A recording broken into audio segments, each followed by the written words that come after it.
So hello students, in this lecture we'll see memories and its types. Now memories का use क्या है embedded system में? तो memory का यूज है एक power on self test.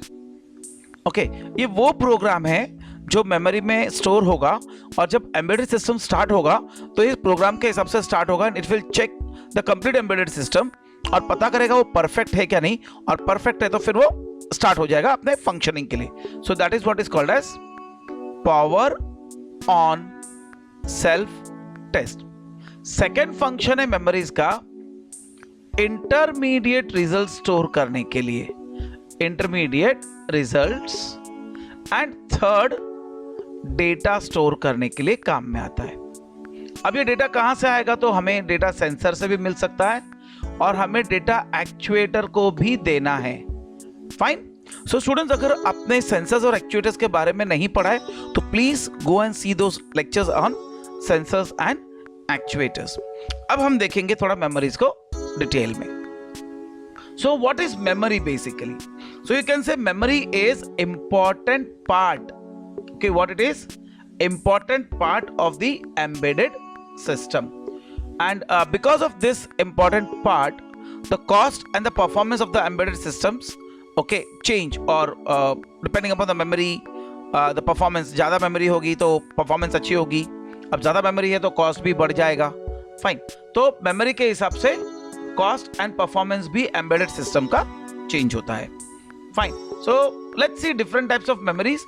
Very first type is random access memory. इस memory को हम लोग रीड राइट मेमोरी भी बोलते हैं.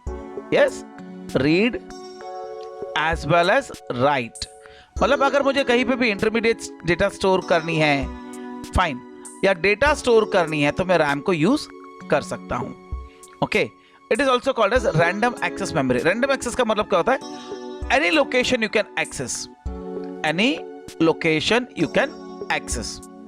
अब जो दूसरी मेमोरी है, दूसरी मेमोरी हम कहते हैं ROM. Second memory is called as read only memory. Okay, read only memory. अब रीड ओनली मेमोरी क्या होता है? तो एक बार इसको राइट कर लिया, दूसरी बार हम राइट नहीं कर सकते, हम सिर्फ उसको रीड करेंगे. तो जैसे मैंने आपको कहा post power on self test, ये कहां पे स्टोर होगा? ROM में, क्योंकि हमें एक बार उसको राइट कर लिया तो चेंज करने की जरूरत नहीं है. अब आ जाती है थर्ड टाइप ऑफ मेमोरी जिसको हम कहते हैं hybrid memory. Fine. It's a combination of both you can से. मतलब एक बार प्रोग्राम कर लिया तो जब तक हम दूसरी बार प्रोग्राम नहीं करें it will remain as it is. That is what is your hybrid memory. So guys, यहां तक आपको ये समझ में आ गया रहेगा कि what is RAM, what is ROM and what is hybrid memory. यहां पे अगर कुछ डिफिकल्टीज है फ्रेंड्स, स्टूडेंट्स, तो आपको क्या करना है? यहां पे वीडियो को पॉज करना है, रिवाइंड करना है और एक बार फिर से गो थ्रू करिए so that your concept will become more clearer. Fine. So let's go ahead with the other parts of the memories and in detail the other memories. So I've told you the three types of memories are RAM, ROM and hybrid. So now let's start with the first memory that is called as RAM. So I've told you that it is called as read write memory. Okay. अब read write memory का मतलब क्या था कि कोई भी memory location आप read कर सकते हो या write कर सकते हो. Fine. और ये memory होती है volatile memory. Volatile मतलब जब तक उसको हम सप्लाई देंगे, फाइन, वो डेटा को रिटेन करके रखेगा, स्टोर करके रखेगा. Supply of data lost. Okay, so वापस जब सिस्टम स्टार्ट होगा तो आपको फ्रेश डेटा मिलेगा. ओके, एंड इसका सबसे ज्यादा बेनिफिट क्या होता है कि इसमें जो डेटा एक्सेस है, मतलब रीड राइट करना है तो ऑपरेशन जो जहां पे डेटा स्टोर करना है या जहां से डेटा रीड करना है, it can be accessed very fast. अब इसमें भी दो टाइप्स होती हैं. Very first is SRAM. SRAM जो होता है उसको हम कहते हैं static RAM. Static, okay, SRAM is nothing but static RAM. Okay, इसको बनाने के लिए जनरली ट्रांजिस्टर और फ्लिप फ्लॉप्स ये यूज होता है. Fine, transistors and flip flops. Whereas another type of RAM is dynamic RAM. अब नाम कैसे है? Static and dynamic. अब dynamic means something changing, static means something fixed. So देखते हैं डायनामिक में क्या चेंजिंग है और स्टैटिक में क्या फिक्स्ड है. सो गाइस, यहां तक आपको समझ में आ गया रहेगा what do you mean by the word static RAM and dynamic RAM. Fine, चलो आगे देखते हैं इन रैम्स के बारे में details. So now static RAM. तो स्टैटिक रैम का पर्पस क्या है? तो इट कैन कंटेंट और it can retain the content, okay, when power is applied to the chip. मतलब एक बार उसको पावर ऑन कर दिया, डेटा स्टोर कर दिया, it will remain till it is switched off, okay. And basically जो volatile memories होती है वो यूज करती है ट्रांजिस्टर लॉजिक, या जैसे मैंने आपको कहा था वो यूज करते हैं flip flops to store ones and zeros, okay, they do not require any sort of what you say refresh cycles। अब refresh cycles मतलब अब रिफ्रेशिंग कब चाहिए? जब कुछ चेंज होता है, उसको रिटेन करने के लिए रिफ्रेशिंग चाहिए, ठीक है। एक जैसे बहुत सिंपल सा एग्जांपल, आपको कोई रिलेटिव है, आपको एक 10 साल के बाद मिल रहा है, तो एक सेकंड के लिए आपको सोचना पड़ेगा, अरे इसको कोई कहीं तो देखा हुआ है, इनको मैंने, या हमारे कोई तो रिलेशन में। लेकिन अगर वही पर्सन आपको साल में या 2 साल में फ्रिक्वेंटली मिलते रहेगा तो आप उसको कभी भूलोगे नहीं। So that is what is called as refreshing. आपका जो मेमोरी जो है, वो एक डेटा जो मेमोरी में आ गया, वो धीरे धीरे धीरे जो लॉस हो जाता है, वो लॉस होना वापस एक बार उस बंदे को आप देख लोगे, वो वापस से रिचार्ज हो जाता है। It's called as refresh. But static memory में हमको रिफ्रेशिंग की जरूरत नहीं पड़ती है। That's why it is called as static memory, okay. And what it has low latency and high performance. Low latency means access time जो होता है बहुत लेस चाहिए उसको, access time is less, that is what is called as low latency. Some of the examples of this ICs look like something like this. These are called as static RAM or SRAM. Fine. So these are some few examples of static RAM. So अब देखते हैं next what is meant by dynamic RAM. अब dynamic RAM cells are made up of capacitor and transistor. अब capacitor की tendency क्या होती है? तो उसको एक बार चार्ज किया ना तो धीरे धीरे धीरे उसका चार्ज लीक हो जाएगा। That is a disadvantage, got it. So अभी DRAM का प्रॉब्लम क्या है? DRAM can have short data life, okay, even when power is applied. भले हम उसको पावर अप्लाई करके रखेंगे ना तो भी उसकी डेटा लाइफ कम होती है। फाइन। तो अब वो जो डेटा मैंने आपको जैसे कहा कि धीरे धीरे लीक आउट हो जाता है, उस लीक आउट डेटा को अगर हमें परमानेंटली स्टोर करके रखना है या सेम रखना है तो मुझे क्या करना पड़ेगा? Refresh the circuit. मतलब डेटा एक बार लिख दिया तो उसको धीरे धीरे और after some time we have to refresh it and it is several 100 times per second so that it will retain that particular data. अब वो रिफ्रेश करना है, इसके लिए उसको क्या लगेगा? DRAM कंट्रोलर लगेगा। और DRAM कंट्रोलर एक बार उसको यूज किया तो मेरा डायनामिक रैम जो है एग्जैक्टली स्टैटिक रैम के जैसा फंक्शन करेगा, बिकॉज वो डेटा बार बार रिफ्रेश कर सकता है। Fine. So DRAM controller periodically refresh the data stored in RAM. मतलब वो डेटा रिफ्रेश करना ही पड़ेगा। डेटा रिफ्रेश नहीं होगा तो क्या होगा? धीरे धीरे वो चार्ज लीक आउट हो जाएगा, और जब चार्ज लीक आउट हुआ तो क्या होगा? Yes, of course data will be lost, ones का 0 हो जाएगा, ओके। तो गड़बड़ हो जाएगी ना। सपोज मैंने डेटा स्टोर किया था 10101010, ये 8 बिट स्टोर की थी, एंड बाय एनी चांस ये दोनों डेटा चेंज हो गया तो क्या हो जाएगा? 100001, सॉरी दिस विल बी 0010। अब ये डेटा कुछ और ही हो जाएगा तो आपका सिस्टम प्रॉपरली नहीं चलेगा। तो ये रिफ्रेशिंग हमको बार बार करनी पड़ती है, सो दैट क्या होगा? रिफ्रेशिंग करने से data can be stored for the long amount of time, okay. So to hold more amount of data, SRAM chip with same size. मतलब अगर मेरे पास SRAM चिप इतनी है और उसका X अमाउंट डेटा स्टोरेज है तो उतने ही अमाउंट में ये Y data amount of data store करेगा, लेकिन ये Y अमाउंट ऑफ डेटा ना X से कहीं ज्यादा होगा। मतलब अगर सेम साइज का मेरे पास SRAM है और सेम टाइप का DRAM है तो DRAM की डेटा स्टोरेज कैपेबिलिटी ज्यादा होगी। फाइन। एंड अब DRAM का तो मैंने आपको डिसएडवांटेज बता दिया कि इसको कॉन्स्टेंटली चार्ज करना चाहिए, एंड वही एक रीजन है कि DRAM को ज्यादा पावर लगता है। Fine. So DRAM needs more power for the what do you say, refreshing cycles also. So now let's see further dynamic RAMs. These are the types of dynamic RAMs you can see over here. This is one dynamic type of ये आपने देखी होगी, ये सारे RAMs जो होती है PCs में यूज होती है, जिसको हम लोग सिम भी कहते हैं, ठीक है, डिम भी कहते हैं। फाइन। एंड DRAMs भी बोलते हैं। Got it? तो this are some ICs। This is the individual IC। अगर आप देखोगे ये IC जो है वो इसके ऊपर मैच करती है यहाँ पे। This is here. Fine. So this are some types of DRAMs। So अभी हम देखेंगे next type of memory. RAM तो हमने पूरी तरह देख लिया एंड आई होप आपको रैम समझ में भी आ गया। तो रैम के दो टाइप्स कौन से थे स्टूडेंट्स? यस, SRAM एंड दूसरा था DRAM। ओके, चलो मुझे ये बताइए कि SRAM किससे बनता था? ओह या, correct students, it is transistor और फ्लिप फ्लॉप्स। ओके, और DRAMs? Very correct, it is made up of capacitors and transistor. Fine. तो ये दो चीजें थी। और फास्टर कौन सा था दोनों में से? Very correct, yes, so you are very perfect. SRAM is faster. Okay, very good. So यहां तक आपको समझ में आ गया है। सो अब हम आगे चलते हैं। Will see what is the next type of memory which is called as ROM। अब ROM में कितने टाइप्स है? तो एक है ROM which is called as read only memory. Fine. Second है PROM। अब ROM का मतलब तो आपको समझ गया। P का मतलब होता है प्रोग्रामेबल। फाइन। अच्छा, इसमें ROM का मतलब तो आपको पता है। तो अभी इधर दो वर्ड्स और आ गए, that is EP। So it is called as erasable programmable. Fine. देखिए एडवांसमेंट कैसे होते जा रहा है। And this is masked ROM।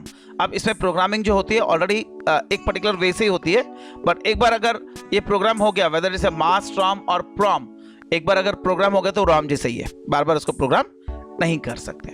Fine. So I hope till this point the things are clear. Let's see each and every in detail. Fine. So very first is read only memory. Okay, ROM का मतलब होता है read only memory. So ROM can be used to read the data but cannot be written। अगर इसमें data लिखना है ना तो मैन्युफैक्चरिंग के टाइम पर ही लिखा जा सकता है। So we can say these ROMs are non-volatile। Non-volatile means अगर हम सप्लाई स्विच ऑफ भी कर देते हैं और बाद में उसको ऑन भी करेंगे तो वो डेटा एज इट इज रहेगा। अब जो डेटा हमको स्टोर करना है, परमानेंटली स्टोर करना है, तो वो मैन्युफैक्चरिंग के टाइम ही स्टोर हो सकता है। अब प्रॉब्लम क्या है कि अगर मैन्युफैक्चरिंग के टाइम डेटा स्टोर हुआ एंड बाय एनी चांस वो डेटा रॉन्ग हो गया तो complete ROM is to be discarded, और स्क्रैप्ड क्योंकि अभी वो हमारे काम का नहीं रहेगा क्योंकि उसके अंदर डेटा गलत हो गया है। तो ROM में क्या स्टोर होगा? तो RAM can store instructions needed when embedded system is powered on। जैसे मैंने आपको एग्जांपल दिया था, post power on self test. So ये इंफॉर्मेशन यहां तक आपको शायद समझ में आ गई रहेगी, कोई प्रॉब्लम नहीं है और कोई इश्यू नहीं होगा। So next will go. So it is also referred as bootstrap. Okay, it is also referred as bootstrap. मतलब जो पावर ऑन सेल्फ टेस्ट होता है उसको हम लोग बूटस्ट्रैप भी बोलते हैं। अब RAM तीन टाइप के ऑलरेडी मैंने आपको बता दिया। Programmable read only memory, second is erasable programmable read only memory and third is masked ROMs। So guys, students will see each and every in detail one by one. So very first is programmable read only memory.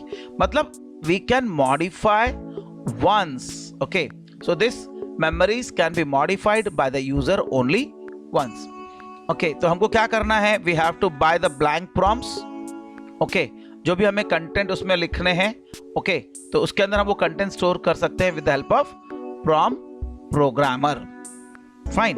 तो अब इसके अंदर होता क्या है? तो एक छोटे छोटे फ्यूजेस होते हैं इस IC के अंदर, और उस ICs को हम क्या करते हैं? फ्यूजेस, जहां पर 1 रखना है ना, 1, वो फ्यूजेस एज इट इज रखेंगे, और जहां पर 0 रखना है ना, फ्यूज को उड़ा देंगे। We will blow that fuses, blow those fuses। So blowing those fuses will make it 0, keeping those fuses will make it 1। Remember that it is only programmed once, okay, but cannot be erasable। उसको हम erase नहीं कर सकते। इसके लिए इन memories को हम लोग WOM भी बोलते हैं, that is write once and read many, write once and read many। तो ये हो गया WOM के बारे में। जैसे नॉर्मली आपके सीडी राम, हम लोग सीडी राम को क्या बोलते हैं, एक बार अपने सीडी में डेटा लिख दिया, सिर्फ रीड करना है, उसको हम लोग प्रोग्राम नहीं कर सकते, तो सीडी राम्स को भी हम लोग वॉर्म बोल सकते हैं। ओके, दूसरा नाम क्या है प्रॉम का? PROM is also called as one time programmable. PROM को हम लोग बोल सकते हैं वन टाइम प्रोग्रामेबल। ओके, तो मतलब एक बार प्रोग्राम कर सकते हैं उसको, that's why we call it as OTP devices. Please friends, it is not one time password. OTP, अभी हमारे यंग जनरेशन को ओटीपी बोला तो वन टाइम पासवर्ड बोलता है। It is not one time password, it is one time programmable. लेकिन problem क्या है कि अगर प्रोग्राम करते वक्त अगर एरर आ गया और उसको अगर मॉडिफाई करना है तो we cannot, we have to discard the chip, उस चिप को हमको डिस्कार्ड करना पड़ेगा। So it's of no use then. तो बहुत प्रिकॉशन लेना पड़ता है while programming. Fine, so you can see these are some few examples of prom. These are proms and this is a type of prom programmer. मतलब एक बार अगर आपका perfect code हो गया, इसमें आप कोड फीड कर दीजिए and you give the programming command at a time. See 1 2 3 4 5 6 7 8, एक साथ में 8 ICs प्रॉपरली प्रोग्राम हो सकती है। लेकिन अगर एक मिस्टेक हो गई तो 8 की 8 एक साथ में डिस्कार्ड भी करनी पड़ेगी। Is that clear? So this is what is all about prom. And now we'll see what is erasable programmable read only memory. तो ये भी प्रॉम के जैसे ही है, ठीक है, लेकिन इसमें खाली एक ही बेनिफिट है कि हम उसको बार बार इरेज कर सकते हैं। We can erase it and we can reprogram it repeatedly. That is what is the benefit of EPROM, erasable programmable read only memory. Fine, so इसका अभी इरेजिंग करेंगे कैसे? तो इरेज करने के लिए हम लोग कोई भी ultraviolet light source use कर सकते हैं। फाइन, क्या कर सकते हैं? Ultraviolet light source. अब मुझे बताइए अल्ट्रा वायलेट लाइट सोर्सेस क्या क्या है। ओके, एक ध्यान रखना, हमारी जो ट्यूबलाइट्स है ना, ट्यूबलाइट्स में भी कुछ अल्ट्रा वायलेट रेडिएशंस आते हैं। Okay, but that is not of that power. Then sun rays, sun से भी हमको अल्ट्रा वायलेट रेडिएशंस मिल सकते हैं। एंड हमारे पास स्पेशल यूवी सोर्स हो सकता है। Okay, we can also have UV source. तो आपको करना क्या है, उस आईसी को यूवी सोर्स को एक्सपोज कर देना है। मतलब उस आईसी के ऊपर एक छोटा सा विंडो रहेगा, उससे यूवी लाइट पास हो सकती है and with in 30-40 minutes, around 40 minutes के आसपास में वो पूरा का पूरा आईसी इरेज हो जाएगा। तो इरेजिंग प्रोसेस क्या है कि एक पर्टिकुलर ड्रॉवर रहेगा, ड्रॉवर के अंदर यूवी लाइट सोर्स है, but it is also dangerous. अगर यूवी लाइट सोर्स हमने अगर अपने आंखों से देख लिया ना तो हम अंधे हो जाएंगे। सो टू अवॉइड दैट, वो सिस्टम ऐसा बना हुआ है कि आपको पहले ड्रॉवर के अंदर आईसी को रखना है, और जैसे ड्रॉवर बंद करोगे ना तो वो लाइट चालू हो जाएगी। ओके, सो उस जो आईसी है, आईसी के ऊपर छोटा सा क्वार्ट्ज विंडो है, क्वार्ट्ज मींस ट्रांसपेरेंट विंडो है, उससे वो जो यूवी रेज है ना, UV rays will pass through and we can perform the erasing operation. एक बार इरेज हो गया, प्रोग्राम हो गया, प्रोग्राम होने के बाद जो ऊपर की विंडो है ना, क्वार्ट्ज विंडो, उसके ऊपर आपको स्टिकर लगा देनी है। फाइन, तो स्टिकर लगाने से क्या हो जाएगा, वो विंडो बंद हो जाएगी। मतलब बाद में उसके थ्रू लाइट पास होने की जरूरत नहीं है, क्योंकि लाइट पास होगी तो धीरे धीरे डेटा चेंज होने के चांसेस है। अब इसका बेनिफिट क्या है? तो EPROM को जब भी प्रोग्राम में गड़बड़ी हो गई, just erase it and reprogram it. तो ये डेवलपमेंट के काफी काम में आती है और टेस्टिंग प्रोसेस में। ओके, चलो देखते हैं कैसे दिखते हैं EPROMs। तो let's see one by one the EPROMs। Fine, तो ये देखो EPROM, ये मैंने कहा था ऊपर एक क्वार्ट्ज विंडो है, एक क्वार्ट्ज विंडो से हम देख सकते हैं कि उसमें ये देखिए छोटा सा यूवी सोर्स, बट ये जितना ऐसा दिखाया ना आपको ओपन, तो ऐसा नहीं रखना है। अगर ये ओपन रख रहे हो तो आपको उसके पास में खड़ा नहीं रहना है। It should be concealed inside something, नहीं तो अंधे होने के पूरे चांसेस है। और ये हो गया उसका प्रोग्रामर, इसके थ्रू हम उसको प्रोग्राम कर सकते हैं। अब मैंने आपको 3 सोर्सेस बताए, एक बताई थी ट्यूबलाइट, दूसरा बताया था सनरेज, और तीसरा बताया यूवी सोर्स।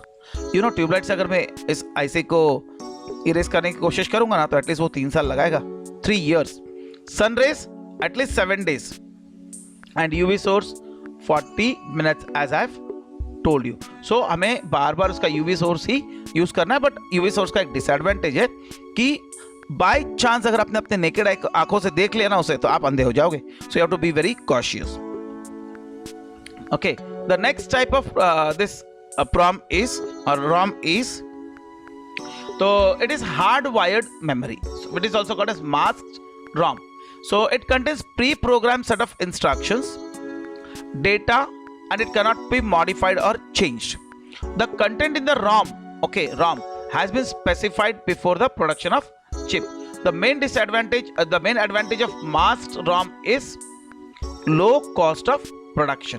अब डिसएडवांटेज क्या है? Program and instruction if wrongly return, okay, then that lot which is manufactured will become useless. तो इसके अंदर होता क्या है, जैसे अभी ये मेरा एक लोकेशन है, सपोज ये 2 लोकेशन है। इस लोकेशन में यहाँ पे एक हार्डवायर लगा हुआ है, इस लोकेशन में एक हार्डवायर लगा हुआ है, ओके। तो वो प्री प्रोग्राम्ड है, preprogrammed, fine. So preprogram का मतलब क्या है? पहले से प्रोग्राम रेडी है उसके अंदर, गॉट इट। सो ये प्रेजेंस रहेगा तो 1, अगर ये वायर नहीं है तो 0। So it is hardwired preprogram. So I hope guys आपको यहां तक प्रॉम, रॉम एंड ईप्रॉम समझ में आ गया होगा। अगर आपको एक भी चीज नहीं समझ में आई है तो प्लीज एक बार वीडियो को रिवाइंड करके फिर से रिवाइज कर लीजिए। That is always a better option and a better choice. So this is IC of what you say masked ROM. Okay, so you also have, now let's see the other type. So अभी तक हमने क्या क्या देखा? RAM देख लिया, ROM देख लिया, अब हम देखेंगे hybrid memory. Hybrid means it will have some combination of, you can say, RAM and ROM together. दोनों के फीचर्स होंगे। So NV is non-volatile, then there is flash, and then EEPROM. तो आपको EEPROM का मतलब तो मालूम है, erasable programmable read only memory. तो ये EEPROM क्या होता है? So it is called as electrically erasable programmable read only memory. तो अब देखते हैं एक एक डिटेल में। तो hybrid memories, so this memories have a line between RAM and ROM, फाइन। अभी कैसा है कि ये डिवाइस नाइदर RAM है नॉर ROM है, इसके लिए हम उसको न्यू कैटेगरी दे देते हैं, that is called as hybrid memories. Okay, so this hybrid memories can be read and written like RAM, read only memory, I'm very sorry, random access memory, but they can retain the data, okay, उनका data अगर हमने supply बंद भी किया ना तो वो data retain कर सकते हैं ROM के जैसे। मतलब it has both the features. RAM का फीचर क्या है इनमें कि उनको हम रीड राइट कर सकते हैं एनी टाइम। ROM का फीचर क्या है इसके अंदर कि वो डेटा रिटेन कर सकता है even if supply is lost. That is what is the benefit. तो हाइब्रिड मेमोरीज के टाइप्स क्या है? तो टाइप्स में आ जाता है first erasable programmable read only memory, second आ जाता है फ्लैश मेमोरी, ओके, और थर्ड आ जाता है NV RAM, that is called as non volatile memory. तो गाइस यहां तक आपको ये समझ में आ गया कि हाइब्रिड का मतलब क्या होता है। Means it is having features of both RAM and ROM। आजकल आपने एक बहुत अच्छा कंसेप्ट देखा रहेगा, हाइब्रिड व्हीकल्स। अभी हाइब्रिड व्हीकल्स क्या होता है? तो they may run on petrol also and they may run on the batteries also, those are called as hybrid vehicles. तो ऐसे ये हाइब्रिड मेमोरीज है। तो एक एक करके देखते हैं व्हाट इज EEPROM। तो EEPROM is electrically erasable programmable ROM। अब बेनिफिट क्या हो गया? तो मैं उसको इरेज करने के लिए अभी मुझे अल्ट्रावायलेट लाइट सोर्स की जरूरत नहीं है, मुझे खाली एक इलेक्ट्रिकल वोल्टेज देना या इलेक्ट्रिकल ऐसे पल्स दे देनी है, जिससे this is what is called as pulse, जिससे डेटा इरेज हो सकता है। सो बेनिफिट क्या है इसका कि अगर मैं EEPROM यूज करता हूं, ठीक है, EEPROM में क्या था? यहां पे विंडो था, अब विंडो से अल्ट्रावायलेट लाइट सोर्स उस पर गिरेगी तो कंप्लीट EEPROM इरेज होता है, कंप्लीट EEPROM इरेज होता है, फाइन। अब प्रॉब्लम क्या है? मेरा सिर्फ 2-4 लोकेशन भी खराब रहेगा तो मुझे पूरा का पूरा प्रोग्राम चेंज करना पड़ेगा। That is what is the disadvantage of EEPROM। But EEPROM का बेनिफिट क्या है कि आप उसका कोई भी लोकेशन इरेज और लिख सकते हो।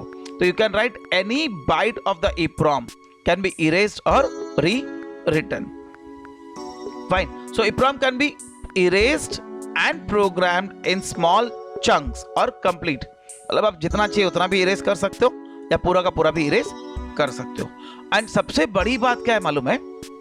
EEPROM जो है ज्यादा से ज्यादा यूज होता है डेवलपमेंट एंड टेस्टिंग में, क्योंकि टेस्टिंग और डेवलपमेंट में एक बार प्रोग्राम खराब हो गया, रॉन्ग हो गया, तो आपको ROM रहेगा तो भी स्क्रैप करना पड़ेगा, EEPROM रहेगा तो भी स्क्रैप करना पड़ेगा। EEPROM फिर भी आप इरेज कर सकते हो, लेकिन उसमें जो इरेजिंग प्रोग्रामिंग टाइम ड्यूरेशन वो ज्यादा लगेगा, PROM को तो स्क्रैप करना पड़ेगा। अच्छा, EEPROM अगर मैं यूज करता तो उसको वहां से निकालो, ओके, निकाल के उसको इरेजर में डालो, इरेजर में डालने के बाद इरेज करो और फिर प्रोग्रामर में डालो, lot of process is there. So to avoid everything we go for EEPROM। EEPROM का सबसे बड़ा बेनिफिट क्या है? It is in circuit programmable. In circuit मतलब मुझे बाहर निकालने की जरूरत ही नहीं है, वो सर्किट में ही रहेगा और वहीं का वहीं पे इरेज कर सकता हूं। So you can see this are some of the samples of EEPROMs। Okay, और ये ऐसा इन सर्किट प्रोग्रामर भी अवेलेबल है जो सर्किट के सर्किट में उसको प्रोग्राम कर देगा। और सबसे बड़ा बेनिफिट क्या है? जितना चाहिए उतना ही आप उसको इरेज करो। Next comes flash memory. So this are the recent technologies. Okay, flash memory का कॉन्सेप्ट अभी रिसेंटली बहुत ज्यादा आ गया है। सो फ्लैश मेमोरी क्या है? It is much more than EEPROM। Okay, and rapidly displacing the many of the ROMs devices. मतलब बहुत सारे ROMs अभी ROM EEPROM आउटडेट होते गए और फ्लैश मेमोरीज आती गई है। फ्लैश मेमोरी का बेनिफिट क्या है? You can even erase one sector at a time, not byte by byte. मतलब बाइट में से भी अगर आपको, जैसे ये एक डेटा लिखा हुआ है सपोज 1010 और आपको पता चला ये 0 ही गलत है, यहाँ पे 1 चाहिए, तो आप इतना भी इरेज कर सकते हो। ओके, तो क्या बेनिफिट है उसका? Flash memories and package in memory card. It is extremely durable and instance pressure, extreme temperatures and even immersion in water. तो ये जो मेमोरी कार्ड्स है वो सब SD मेमोरीज है और या यू कैन से फ्लैश मेमोरीज है। अब आपको पता है SD कार्ड कितना हाई प्रेशर पे चल सकता है, हाई टेम्परेचर पे चल सकता है, अगर वो पानी में भी गिरा तो कुछ फर्क नहीं पड़ेगा। तो इन मेमोरीज के फीचर्स क्या है? High density, you remember like what is the amount of data storage we can do in that? Fine, that is low cost। आज अगर हम 128 GB का कार्ड लेने जाए तो it is costing hardly 1100 rupees. You can imagine 128 into 10 raised to 9 into 1024 into 8 bits it can store। Then it is non-volatile। आप supply off भी करो, data as it is retain करता है। Got it? It is fast to read but not to write। Writing करने के लिए time लगता है बट रीड बहुत फास्ट हो जाता है। And it is electrically reprogrammable, मतलब आप उसको इरेज करके भी प्रोग्राम कर सकते हो, ओके, या डिलीट करके भी प्रोग्राम कर सकते हो उसको। सो that is what is the benefit of flash memory. अब नेक्स्ट टाइप का देखते हैं, that is non volatile RAM. अब ये नॉन वोलाटाइल रैम है क्या? है तो रैम, बट उसका बेनिफिट क्या है कि उसमें बैटरी बैकअप है।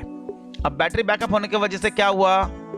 Yes, data as it is retain करके रखेगा। आपने स्विच ऑफ भी कर दिया सप्लाई को तो, क्योंकि उसको इंटरनली बैटरी का सप्लाई मिल रहा है। So when power is turn on, NVRAM operates just like SRAM। Fine, and when power is of, वहां पे एक उसका बेनिफिट हो गया। अब बेनिफिट क्या हो गया? जो उसको ज्यादा पावर चाहिए, ठीक है, जब when battery is of, NVRAM क्या करता है? उसको जितना भी सप्लाई चाहिए वो बैटरी से ले लेता है to retain the content. So that is what is the benefit of NVRAM। Okay, और ये भी बहुत ज्यादा यूज होता है एम्बेडेड सिस्टम्स में। ओके, बट प्रॉब्लम क्या है? अभी इसके अंदर बैटरी बैकअप है और SRAM है, तो डेफिनेटली इसका कॉस्ट क्या होगा? SRAM से ज्यादा होगा, क्योंकि इसके अंदर बैटरी बैकअप फैसिलिटीज है। ओके, और it is applications are typically limited to the storage of few 100 bytes of system critical information. तो जो भी क्रिटिकल इंफॉर्मेशन है, अभी क्या होता है, जैसे मैंने फ्लैश मेमोरी बोला, तो फ्लैश मेमोरी रीड अच्छे से कर सकता है, राइट में टाइम लेता है। तो इसमें क्या हो जाएगा? रीड राइट ऑपरेशन फास्ट होगा। तो जो बहुत ज्यादा क्रिटिकल डेटा है ना, जिसको इंस्टेंट एक्शन लेना है, वो डेटा हम NVRAM के अंदर स्टोर कर सकते हैं। सो आई होप यू गाइस, यहाँ पर आपको जो हाइब्रिड मेमोरीज है वो समझ में आ गई। कौन से 3 टाइप के थे hybrid memories? Can you just remember? First, EEPROM, correct? Yes. Second one, very good, flash memory. और जो थर्ड टाइप थी, यस, वो तो सामने ही दिख रही है, याद करने की जरूरत नहीं है, it is NVRAM। So let's go ahead and see what are the other things. So अभी हम कंपैरिजन देखेंगे सब मेमोरीज के बीच में। तो पहले हम देखते हैं वोलाटाइल नेचर। तो SRAM वोलाटाइल है, यस। DRAM भी वोलाटाइल है। Mask ROM, no, because mask ROM, PROM, EEPROM, ये बाकी सारे जो भी है ना, इसके अंदर डेटा रिटेन हो सकता है। तो डेटा लॉस किस में होने वाला है? सिर्फ SRAM में और DRAM में। सेकेंड फीचर क्या है? Writable facility. तो राइटेबल कौन सा है? SRAM तो राइटेबल है, okay, because it is a RAM। DRAM is also writable. Mass ROM cannot be write because it is pre-programmed EEPROM एक बार लिख सकते हैं, EEPROM ऑफ कोर्स लिख सकते हो, बाकी सब में ये सका बिकॉज सब रीड राइट ऑपरेशंस परफॉर्म कर सकते हैं। उसके बाद आता है इरेज।